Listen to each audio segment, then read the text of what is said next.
Hey guys, I'm Dov, and today I'm back with more Total War Warhammer 2 online action.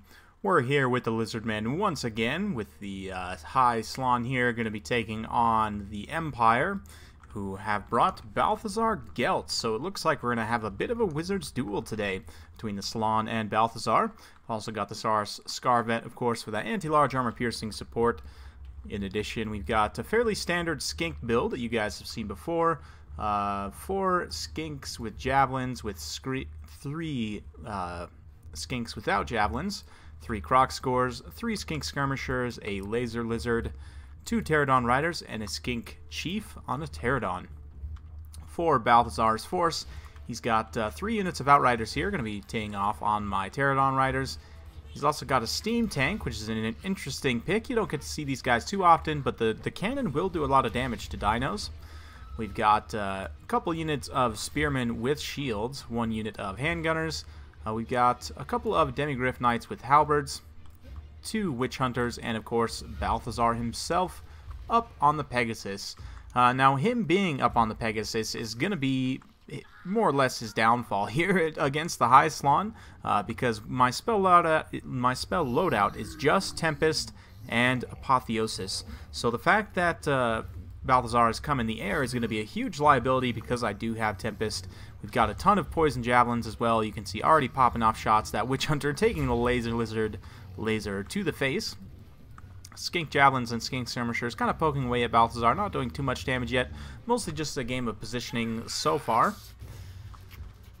You can see the skink javelins unloading as best they can. A clean miss there from the laser lizard, but we are making some contact with a little bit of javelins there, so they are doing some damage. Javelins also likewise will do a lot of damage to these outriders.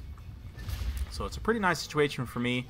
The Empire cannon, though, is shooting at the Bastillodon here. It will do some solid damage, but honestly, when you compare the Empire steam tank to the Bastillodon and even the Stegodon, I mean, the Stegodon's the same price as the steam tank, and it's objectively better in a lot of ways. The steam gun right now is getting some kills on these skink skirmishers. It's racked up 42 kills already on those skink skirmishers, so that part of it is pretty decent, but right now, we're just kind of throwing in the javelins. You can see these skink skirmishers unloading their javelins into the steam tank, which for some reason is able to be poisoned here. We're also going to get the Croxigors moving forward in just a moment here. We've got the High Slaan and his buddy moving up as well. Balthasar barely taking a hit there from that laser lizard, but here come the Croxigors charging in the mainline engagement. Going to be getting on this steam tank, although they are more meant as an anti-infantry. They are going to do a ton of damage to this steam tank. You can see the Tempest has also opened up here and caught Balthasar. You can see the laser lizard streaking past his face there. But he is going to be dropping that final transmutation, I would imagine. Doesn't look like... maybe he actually did get it off there. But no, looks like actually trying to drop Gehenna's Golden Hounds. Or no, that's actually my banishment there. So what spells did Balthasar take? Just the final transmutation, so I'm not sure if he even got it off there, because he just got gooned by that Tempest, and with the all the skink javelins and everything, it's a pretty overwhelming amount of fire. You can see the bounce power starting to creep in my favor. We are going to have some terror issues on the skinks from the steam tank, as it does cause fear and terror, but the Croc scores, you know, they don't care too much. I guess they're kind of too stupid to care. But they're going to stand in here, do that nice armor-piercing damage. Got the Blood Statue to spy on these Demigryph Knights with halberds. These ones over here, gotten some decent kills, but they're mostly fighting skinks at this point. Laser Lizard firing downhill into these Outriders. Likewise, we've got some skinks overrunning in the back line, going to be chasing around some of these Outriders and the Witch Hunter. Honestly, the Witch Hunter will take quite a bit of damage from skink cohort. Even though he has slightly better combat stats, he'll get surrounded. He doesn't have enough armor, so the non-armor piercing attacks of the skinks will do a lot of damage to this guy, and they're fast enough to be able to keep up with him. So I do think that, Turin recently and myself even have been showing off the Balthasar Double Witch Hunter Goon build, and it's definitely very powerful, but I think against some factions it's definitely loses some of its luster, the Lizardmen being one of those factions, because they can take so much healing to the table. They have a lot of relatively fast units, a ton of poison missiles, like everything has poison missiles, and just a lot of different tools that make it relatively easy to catch the Witch Hunters. And obviously you can bring the High Slaan, so if any Empire Lord comes in the air, be it Balthasar or any other Lord, they're going to get taken down really aggressively by the High Slaan. Bit of a stealth pick, not too many people take him, but you can see him getting in here against the steam tank, because it battles it out with these Croxigors here, doing the little bit of a Slaan blast here. But yeah, the high Slaan will be very, very good against the Empire, I think. Typically, I like to bring Balthasar on the ground just because then you can protect him with Demigryph Knights, even when I'm not against a Lizardman, but especially against a Lizardman, because the high Slaan is a possibility. You can't ever discount this guy because he is a menace, an absolute menace, especially if you've brought a Flying Lord. And you can see these Demigryph Knights at this point are just being inundated by skinks. Only the steam tank remains. Everything else is army losses, and it is going to go down relatively shortly here, or else my opponent will just admit defeat. Yeah, looks like he just admitted defeat. So, well played to my opponent. Hope you guys enjoyed watching that battle. Fun to get a bit of a wizarding duel in place. And yeah, this Balthasar build is definitely beatable. And I do think that this Lizardman build is a pretty powerful tool for doing so. I mean, you can see we just have so much numbers here that it's going to be hard for the Empire to deal with it. If they have a Balthasar, you know, very mobile cab type build, you can effectively screen out with the skinks and prevent the Outriders and the you know, Balthasar himself and the others from getting too close to the Slaan, so they're not ever able to drop that final transmutation. Even if they do, because of the shield of the old ones, you can put that on the Slaan himself, you know, so the area of effect is covering him. He'll get 44% damage resistance, and that's going to negate a lot of the damage that comes from final transmutation and the accusation as well. And beyond that, you have the healing of the Lizardmen, so just overall, I would definitely say that it's a little bit of a rough situation to bring Balthasar and his Witch Hunter build against the Lizardmen in such a scenario.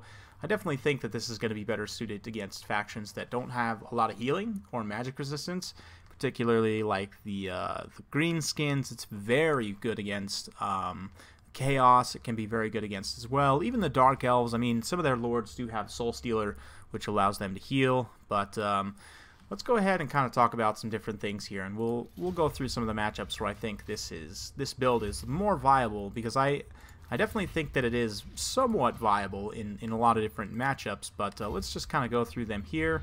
So if we have a look at the Empire, so just comparing them, Beastmen, I would definitely say it depends on what they're going to bring. Morker does have magic resistance, so he's going to be a little bit resistant. He also has the regeneration, so you're going to end up sinking a lot of value into him. So I don't know that it's the best pick against the Beastmen.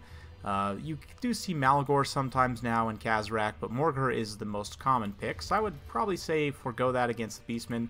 Bretonnia, it depends. If they have Lewin, with the Lion's Shield and with his regeneration, he'll be able to negate a lot of that damage as well.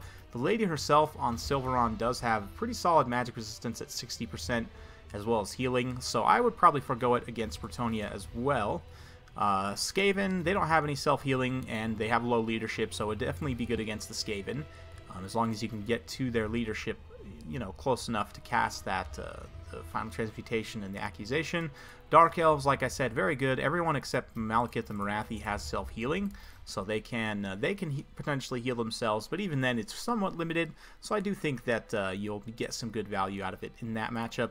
Dwarfs have magic resistance all across the board, so it's not wildly useful against them. It can be useful, but if they bring a Rune Lord, for example, on the Anvil of Doom with the Locus of Power ability here, he himself is going to have 40% magic resistance, so probably not the best there.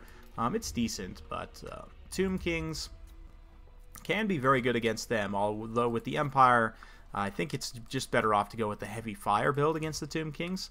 Greenskins, again, very strong against them. They don't have any self-healing or magic resistance. None of their lords actually have magic resistance, so it's going to be probably the most powerful, I would say, against the Greenskins, just because they have no real way of countering it. Let's see here.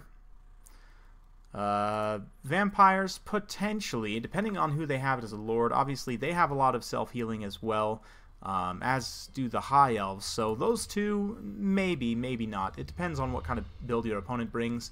That being said, if you do take out the Vampire Count's leadership, their units tend to crumble very quickly because they have very poor leadership in general. Chaos, as long as they don't have Sigvald and to a lesser extent Big Bird.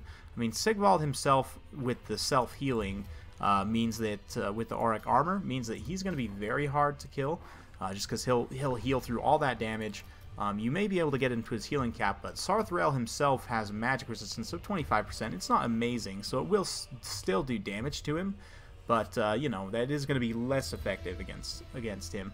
But I do think any of the other Chaos Lords, you know, Kolek, Archaon, any of the generic Chaos Lords is going to be very good against them, so I would definitely say that it's viable in this matchup. Even if they do end up bringing Sigvald, I mean, you can kind of just run in the other direction and continue, you know, spamming the accusation and pretty much until he's dead. So I do think that I would say against Greenskins and against Chaos, it's probably the most powerful, the most viable, I should say, matchup to use Balthasar.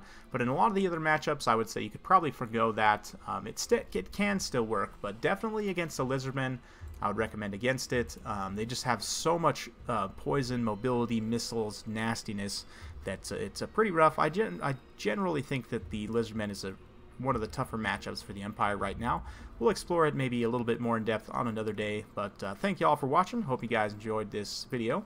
If you like this kind of content, like and subscribe. I'm keeping it coming with more Total War Warhammer 2 content every single day, so stay tuned for more, and we'll see you next time.